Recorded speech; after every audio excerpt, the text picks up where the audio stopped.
All right, let's dive into this. Ralph Ellison's Invisible Man.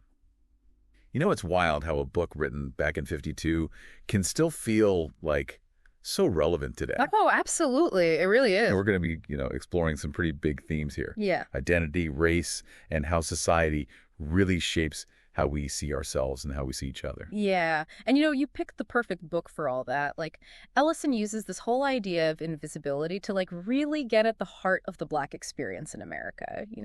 Yeah, when I first read that opening line, I am invisible, understand, simply because people refuse to see me, man, it just hit me. Hmm. It's not about physically disappearing, Mm. right? It's about being, like, overlooked, disregarded.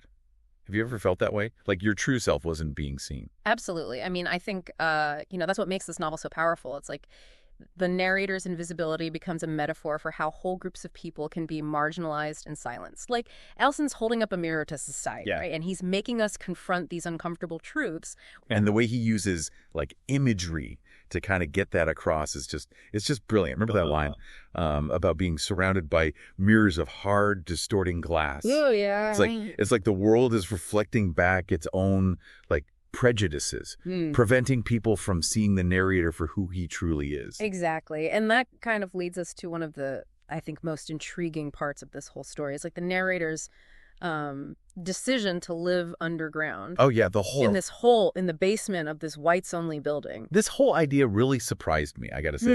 On one hand, he's describing it as like a warm hole, He even compares himself to a bear hibernating, like finding comfort in isolation. It's interesting. I wasn't expecting that. It's a fascinating contradiction, isn't it? But it speaks to, I think, a deeper truth about this kind of forced isolation that a lot of Black people faced in America. It's that feeling of, like, needing to retreat from the world to find some sense of peace, and safety. It makes you wonder, like, what does it take to create a world where that kind of retreat isn't even necessary? It's heavy stuff. It is. And then there's that brutal battle royal scene. Yeah. I don't know about you, but reading that, I just felt conflicted. Yeah. The violence is just horrific, but it also, like, reveals something really profound about power, Yeah.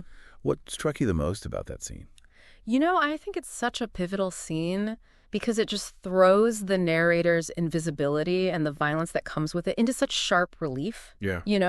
It's like these young Black men, blindfolded, forced to fight each other for the entertainment of these wealthy white men. It's just like it exposes how these power dynamics can be twisted and manipulated to dehumanize entire groups of people. And the way Ellison describes the white men's laughter, Yeah. it's unsettling. It's like they're completely oblivious to the pain and the humiliation that they're inflicting. Exactly. Yeah, and I think it highlights the danger of invisibility. When people aren't seen as fully human, they become vulnerable to all sorts of exploitation and abuse. It's after this experience that the narrator heads north, right? Yeah. Hoping for a better life. He ends up at this, like, prestigious Black college thinking Dr. Bledsoe, the college president, is like his ticket to success. And man, what a wake-up call, huh? Yeah, that betrayal by Dr. Bledsoe, I think it's such a turning point in this novel, Here's this Black leader. He seems successful on the surface, but really he's perpetuating the very system that oppresses his own people. Yeah. It raises questions about, what true leadership actually looks like, and if it's even possible to achieve real change within a system that's, like, inherently biased. And the conflicting advice he gets from others. The college vet telling him to play the game, pretend to be what white society expects. And then you have Peter Wheatstraw with his connection to, like, Black folklore and tradition, offering this completely different path. Right. It's like the narrator's being pulled in all these different directions, just trying to figure out who he is and where he belongs. Yeah. And it highlights this constant pressure to conform, to fit into these boxes that are defined by other people. Mm-hmm. And the struggle to find your own authentic voice in the midst of all of that. And then just when you think he's starting to find his way, right, he gets involved with the Brotherhood, this political organization that promises equality and social justice. It seems promising at first, right? Yeah. But it quickly becomes something else entirely. Yeah. And I think it's interesting because this organized approach to change contrasts sharply with someone like Roz the Exhorter, who we'll discuss later. But with the Brotherhood, the narrator thinks he's found a way to fight for a better future. But as he gets deeper into the organization, he starts to see the cracks in their ideology. Yeah, the demands for conformity, Yeah. the manipulation, the way they kind of use him for their own agenda, it makes me think about those real-world movements where the line between, like, progress and control can get really blurry. Like, how much individual freedom are we willing to sacrifice for a collective cause, you know? Right. It's a question worth pondering, I think. It is, for sure. Yeah, it definitely makes you kind of question, these big sweeping movements and like the allure they have. It's like they offer this sense of belonging, Right. the sense of like purpose, but at what cost? Yeah. Like I think the narrator's disillusionment with the Brotherhood raises some tough questions about like power and ideology, Yeah. whether it's in politics or social groups or even like our own personal lives. It's so easy to get, like, swept up in the excitement of a movement. To Yeah. feel like you're finally part of something bigger than yourself. Yeah. You know? But I think Ellison reminds us to, like, be wary of those who claim to have all the answers, those who demand absolute loyalty. Mm-hmm. It can be seductive, Yeah. but also, like, incredibly dangerous. Yeah, for sure. And, the novel doesn't shy away from exploring the alternatives either. Like, the Brotherhood's structured, almost like clinical approach to social change stands in stark contrast to the, like, fiery passion of Ross the Exhorter. Yeah. He emerges as this, like, powerful figure in Harlem, advocating for a completely different path to Black empowerment. Ross is such a force of nature. Like, his presence just jumps off the page. He commands attention. And his message of Black pride and self-reliance, it's just undeniably compelling. But there's also, like, this darkness to him, Yeah. a violence that simmers just beneath the surface. It's like he represents both the hope and the danger of radical change. He embodies that tension perfectly. Yeah. He's a charismatic leader, but he's also fueled by this anger and resentment. Mhm. His call for separation from white society, while like appealing in its simplicity, raises some serious questions about the feasibility and potential consequences of such a drastic approach. It's like he's saying, we've tried playing by their rules and it hasn't gotten us anywhere. Right. So now it's time to forge our own path, even if it means resorting to violence. It's a powerful message, especially given the, like, injustices Black people faced. Yeah. But is it the right one? Like, that's the question Ellison leaves us kind of wrestling with. And it's a question that continues to resonate today, Yeah. How do we fight for equality without perpetuating the cycle of violence? Right. How do we find solutions that are both just and sustainable? Yeah. These are like complex issues, and Ellison doesn't pretend to have the easy answers. He definitely gives us a lot to think about. And then there's that whole, like, Reinhardt episode, which throws another wrench into the mix. The narrator stumbles upon this mysterious figure who seems to be everyone and no one all at the same time. Yeah. It's almost like Reinhardt embodies the fluidity of identity, Mm-hmm. like the masks we all wear to navigate these complexities of the world. Yeah. Reinhardt becomes this fascinating symbol of both adaptability and the potential danger of losing yourself in the process. Like the narrator realizes that he can kind of exploit this fluidity, adopt different personas to survive and manipulate others, but it comes at a cost. Right. It makes you wonder, like, how much of ourselves are we willing to sacrifice or change to fit in, to get ahead? Yeah. And what happens when we lose sight of who we truly are beneath all those masks? Yeah. It's a question we all grapple with to some extent, and it's particularly relevant for, marginalized groups who often feel pressured to conform to the expectations of the dominant culture. It makes you think about, like the code switching we do in different social situations, the ways we adapt our behavior to be accepted or to avoid conflict. And all these experiences, all these encounters, all these betrayals, they lead to this, like, chaotic climax of the novel. Yeah.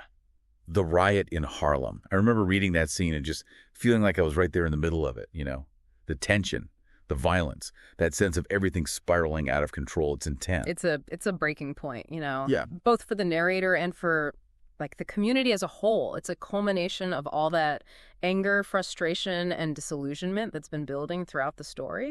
It's a raw and visceral expression of pain, but it also highlights those conflicting motivations and desires within the community itself. Yeah, you got some people seeking liberation through destruction, while others are clinging to this hope for a peaceful resolution. And in the midst of all this chaos, the narrator finds himself caught in the crossfire. Literally. Right. He's mistaken for someone else and chased by both the police and Ross's followers. Talk about being caught between a rock and a hard place. Yeah. It's a terrifying experience, and it forces him to confront his own invisibility in a very direct way. He's targeted not for who he is, but for who people perceive him to be, based on their own fears and prejudices. And I think it shows how easily we can become swept up in that, like, mob mentality. Yeah. How quickly our individual identities can be erased in the face of, like, collective fear and anger. And it's this terrifying experience that ultimately leads to his final descent Mhm. back into the hole. This time, though, it feels different, doesn't it? It does. It's not just like a temporary retreat. Yeah. It's a deliberate choice. Yeah.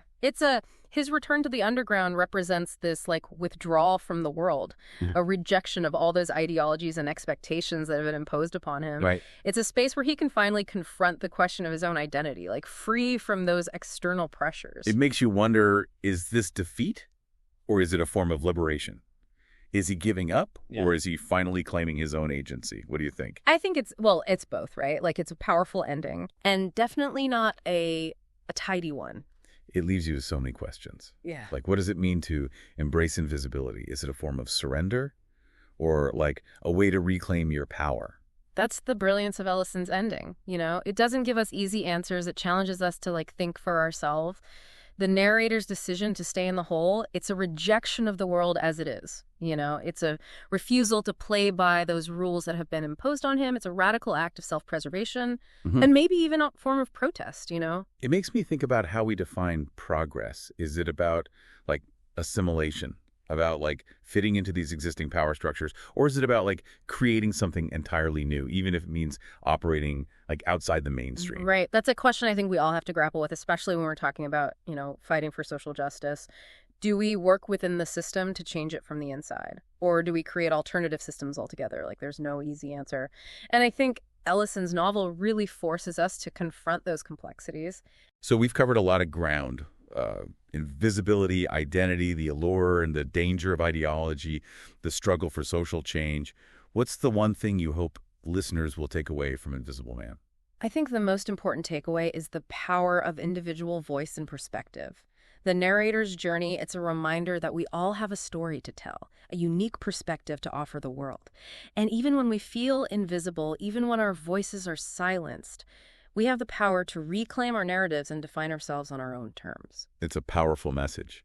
And it's like so relevant today when we're just bombarded with like all these external messages about who we should be and how we should live. Exactly. And I think Ellison's novel really encourages us to, question those messages, to look inward and discover our own truths, and to recognize that true progress, true liberation, it begins with embracing our individuality, our complexities, and our own unique perspectives. This has been an incredible deep dive. Thank you so much for sharing your insights on Invisible Man. It's been a real eye-opener, even for someone who's, read the book multiple times.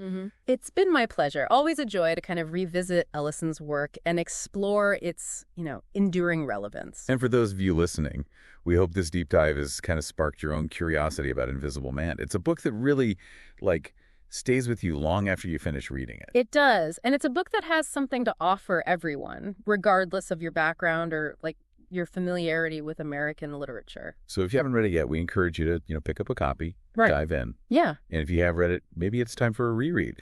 You might be surprised by what you discover this time around. You really might, because ultimately, Invisible Man is about more than just race or social justice. It's about, the human condition, about the search for identity and belonging, about the struggle to be seen and heard in a world that often tries to silence us. And on that note, we'll leave you with this final thought.